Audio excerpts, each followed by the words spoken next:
자, 안녕하세요. 이번 주에 여러분들이 같이 나눌 책은 아웃라이어라는 책입니다. 아웃라이어. 이게 무슨 뜻일까요? 아웃이라고 하는 것은 인 반대말이 아웃이죠. 그러니까 어떤 울타리 안에 있지 않은 저 바깥에 아웃에 있는 라이어, 있는 사람이 아웃라이어입니다. 즉 말해서 평범한 어떤 그 수준, 일반적인 사람들의 수준에서 벗어나서 뭔가 뛰어난 그 남과 다른 그런 성취를 만들어낸 사람을 아웃라이어라고 얘기합니다. 그래서 이제 천재적인 어떤 그 성취를 냈던 이 책에서 나오는 비틀즈라든지 베토벤이라든지 뭐 이런 또 모차르트, 베토벤이 아니라 모차르트를 얘기를 합니다. 뭐 또 빌 게이츠도 얘기를 하죠. 이런 그 탁월한 성과를 냈던 사람들의 어떤 그 성공 비결이 뭔가 그거를 이제 얘기하고 있는 책이 아웃라이어인데요. 우리가 이제 보통 생각을 할 때 뭐 빌 게이츠나 또는 모차르트나 뭐 이런 그 특별한 어떤 그 성과를 낸 사람들은 뭐 머리가 뛰어나게 좋거나 뭔가 보통 사람들과는 다른 뭔가가 있을 거다. 선천적으로 이렇게 생각을 합니다. 그러나 사실은 그렇지 않다는 거죠.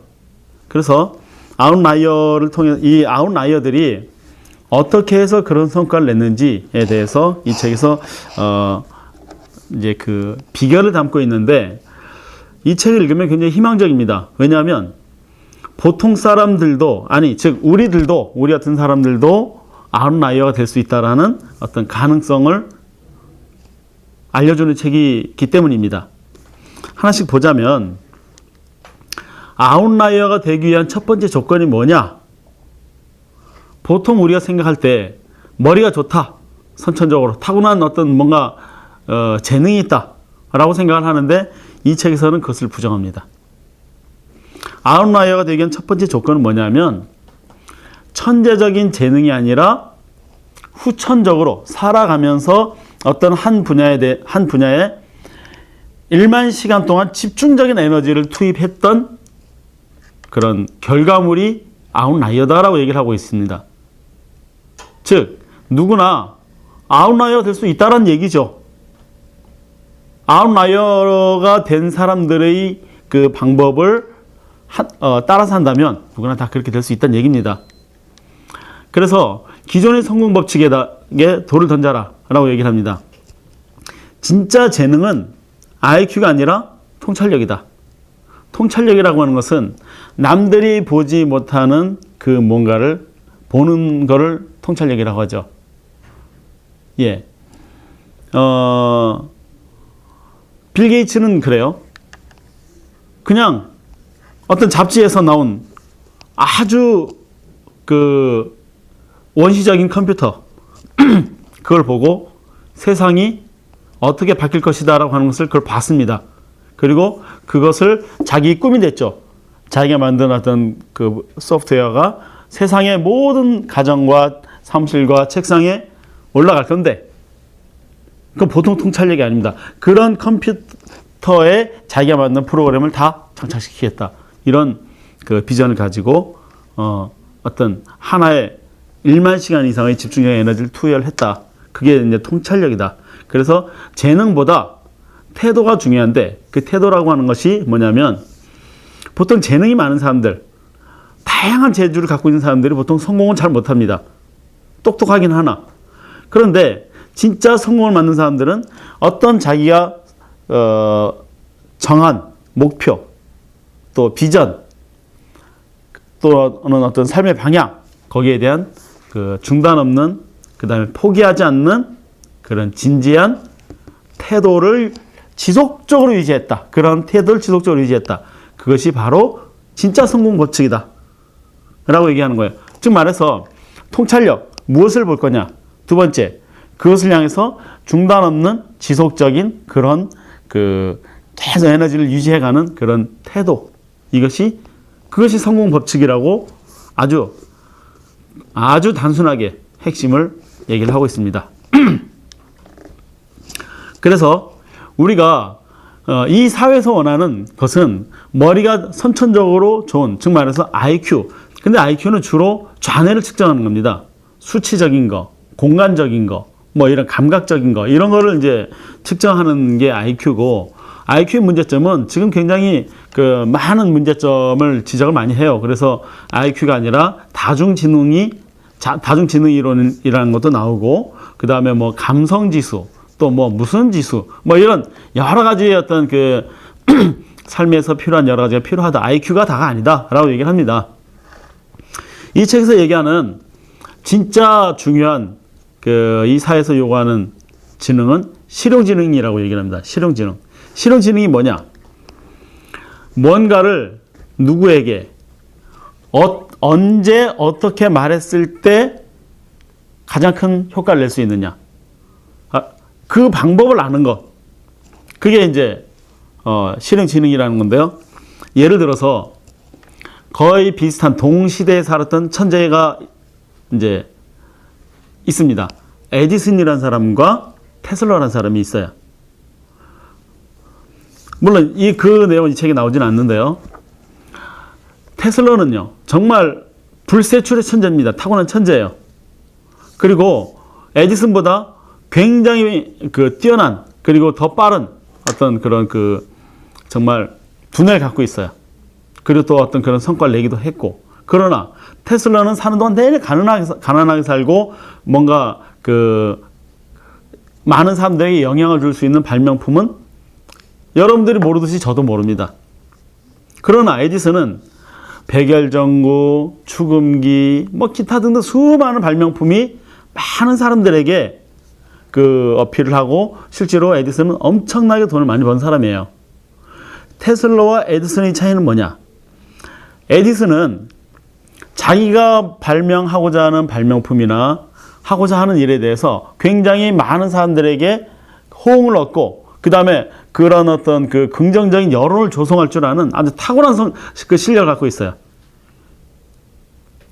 그래서 반면에 테슬라는 그야말로 독불장군이에요. 유아독전. 사람들과 소통이 안 돼요. 뛰어나긴 하나 자기 혼자라는 거죠.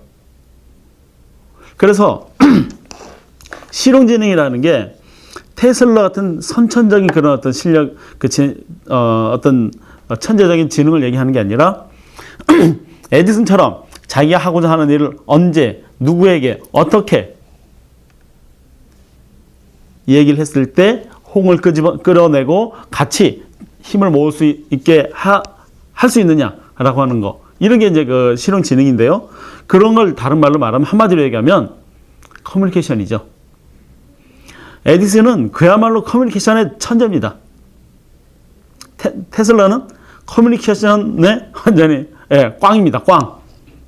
그래서 결정적인 순간에 생사를 좌우하는 것은 의사소통 능력이다라고 이 아웃라이어에서 얘기를 하고 있어요. IQ는 선천적인 능력이지만 실용지능, 커뮤니케이션 능력, 이것은 후천적인 능력이고 그게 진짜 지식이다. 그게 살아있는 날리지, 지식이다라는 거죠. 그리고 그러한 살아있는 커뮤니케이션 능력은 누구한테 배우냐? 가족들에게 배운다라는 거예요. 그렇기 때문에 자녀들에게 부모들이 가르쳐야 할 가장 중요한 기술은 커뮤니케이션 능력입니다. 사람들과 어떤 식으로 어우러져서 같이 이 사회에서 시너지를 만들 수 있느냐라고 하는 것을 어려서 배운다는 거예요. 가정에서 배운다는 거죠. 이 아웃라이어에서 시종일관 얘기하는 게 가정의 환경을 얘기합니다. 베토벤도 그렇고 빌 게이츠도 그렇고 이 성과를 냈던 모든 사람들은 가정의 환경이 그렇게 어려서 뭔가 그런 것이 형성될 수 있게끔 뒷받침이 됐더라 라고 얘기를 하고 있습니다. 그래서 성공은 여기서 4가지가 맞아떨어져야 된다고 얘기를 합니다. 첫 번째는 타이밍 맞아야 된다. 타이밍. 빌 게이츠가 만약에 지금 태어났다면 어땠을까요? 아마 마이크로소프트는 없었을지도 모릅니다.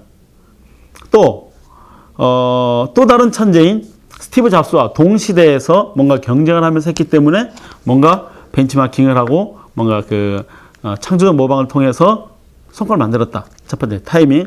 두 번째는 환경. 사회 환경도 중요하지만 첫 번째 가정 환경을 얘기합니다. 부모 역할을 엄청나게 중요하게 얘기를 하고 있어요. 그 다음에 세 번째 노력. 어느 정도의 에너지를 지속적으로 투입을 하느냐. 네 번째는 그 노력이 누적된 시간이 얼만큼 되냐. 예. 투입 시간, 타이밍, 환경, 노력, 그 다음에 누적 투입 시간. 이 네 가지가 성공을 만든다라고 얘기를 합니다. 자, 그렇다면 누구나 다 할 수 있다는 얘기 아닙니까? 누구나. 그러면 우리가 생각을 해보자고요. 내가 지금 무엇에 에너지를 집중할 것이냐 라고 하는 것을 뭔가 찾아내는 것. 그게 굉장히 중요합니다. 그리고 그것을 위한 환경을 조성을 하고 노력을 하면서 지속적인 어떤 태도를 유지하는 것. 흔들리지 않는. 성공의 반대말이 뭐라 그랬죠? 실패요? 아니죠? 뭡니까? 성공의 반대말은 포기입니다. 포기하지 않는 지속적인 시간이 쌓였을 때 성공이라는 게 만들어진다. 그래서 결국은 뭐냐면 이 아웃라이어에서 얘기하는 것은 한마디로 얘기하면 1만 시간의 법칙을 얘기하는 겁니다. 우리 나라에도 10년 공부 이런 말 있죠. 10년 공부라는 게 매일 3시간씩 10년 하면 1만 시간이 됩니다. 그러면 10년을 3년으로 단축시키려면 하루에 10시간을 몰입을 하면 됩니다. 사실은 3시간을 10년 하는 것보다 10시간씩 3년 하는 게 훨씬 효과적이죠. 1만 시간의 노력을 다할 때 우리 두뇌는 그때 최고의 성과를 낼 수 있는 상태가 된다. 그리고 전문가 마스터가 되기 위한 매직 넘버는 10년 법칙, 즉 1만 시간을 얘기합니다. 1만 시간이 채워지지 않으면 안 된다. 그러니까 저도 한번 생각을 해봅니다. 저는 아직 아웃라이어라고 말할 수는 없지만 책을 어떻게 읽어서 내 삶을 바꿀 것이냐라고 하는 분야에 대해서 저는 그 하나의 주제만을 가지고 굉장히 오랜 시간을 지금까지 쭉 공부를 해오고 사람들과 이야기를 나누고 가르쳐 왔습니다. 어느 정도의 성과를 내기 위해서는 제가 경험을 해보건대도 그 정도의 시간은 필요하더라. 그래서 저는 3년 동안 1차 변곡점, 2차 변곡점을 만들려고 포커스 리딩에서 이야기를 하고 있어요. 자, 그래서 마지막으로 결론적으로 성취를 하고 싶으냐, 어떠한 성취를 하고 싶으냐, 어떤 성공을 하고 싶으냐, 두 가지만 생각해라. 재능, 어떤 재능이죠? 실용재능, 커뮤니케이션 능력, 이걸 키워라. 후천적인 훈련을 통해서 키울 수 있다. 두 번째, 그 하나의 어떤 목표를 향해서 계속 연습을 해라. 연습이라는 게 실전 연습이어야 되죠. 가장 훌륭한 연습 방법은 누군가를 가르치는 겁니다. 내가 누군가를 가르쳤을 때 나의 실력은 굉장히 빠르게 성장을 합니다. 여러분은 어떤 목표를 향해서 어느 정도의 시간을, 얼마만큼의 노력을 투입할 각오를 갖고 계신지 한번 생각해 보시기 바랍니다. 성공을 꿈꾸기 전에 내가 정말 그러한 목표와 그러한 결의를 하고 있느냐. 이 책을 통해서 여러분들이 굉장히 단순하지만 검증된 성공 방법을 찾아서 여러분들이 이루고자 하는 것을 이루기를 바랍니다. 고맙습니다.